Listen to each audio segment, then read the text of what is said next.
Y el encuentro que hacemos cada semana en esta edición del mediodía de Visión 7 con Mirta Goldberg. Te damos la bienvenida. Mirta, ¿cómo estás? Para analizar por qué cada vez son más los chicos que se anotan para iniciar la escuela primaria en establecimientos privados. Y yo charlando fuera de cámara le decía a Mirta, me parece que una de las razones también tiene que ver con el momento económico que vive el país. Que hace 10 años había colegios que no solamente cerraban por un problema económico, sino porque no podía solventar la cuota. Bueno, todo hay que tenerlo en cuenta, efectivamente. No son, ahora vamos a dar algunos datos, no son exactamente oficiales, son el resultado de investigaciones que están haciendo en estos últimos años organizaciones, fundaciones, que quizás habría que cruzarlos con algunas de estas variables que vos mencionás. Aumentó la población escolar, aumentó el empleo, ¿cómo incide esto? Creo que es interesante pensar en terminar de una vez con la antinomia escuela pública mala, escuela privada buena, porque esto es el resultado de mucha desinformación, de un enorme desconocimiento y sobre todo de no hacer la diferencia dentro de la escuela privada. También hay alumnos de escuelas privadas que pasan a escuelas públicas y se escucha a las madres decir, va muy contento, la pasa muy bien, todo muy lindo, pero no aprendió nada. ¿Por qué? Porque dentro de las escuelas privadas hay que hacer una diferencia. Hay escuelas privadas que tienen un proyecto educativo muy sólido, te diría, que tienen muy trabajado todo lo relacionado con el proceso de enseñanza-aprendizaje, con la convivencia, y que han sido, sobre todo durante la dictadura, cuando la escuela pública quedó muy empobrecida, han sido verdaderamente innovadoras.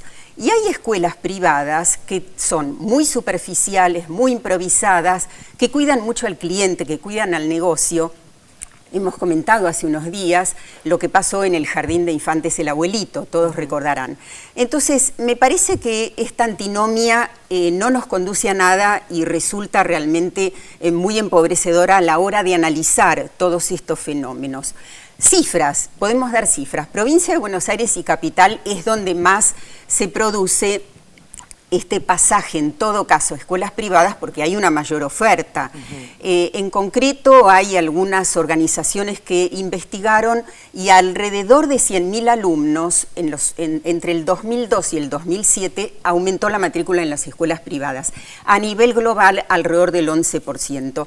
Pero tenemos que decir también que, y este es un análisis sobre todo desde los pedagogos, que tanto las escuelas públicas como las privadas tienen los mismos problemas, porque los problemas tienen que ver con la época, con los cambios de la época, con cómo ha cambiado la infancia, la adolescencia, la propia función de la escuela.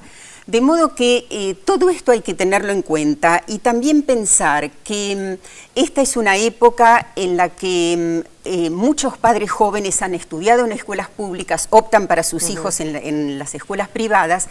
Y te diría por último, tanto la UNICEF como Flaxo han hecho una investigación que muestra que en las escuelas privadas es donde más se produce casos de discriminación, de acoso, de hostigamiento y de violencia. Entonces, yo diría, una vez más, terminar con esta antinomia, tratar de informarnos más cómo es la producción en las escuelas públicas, cómo está funcionando.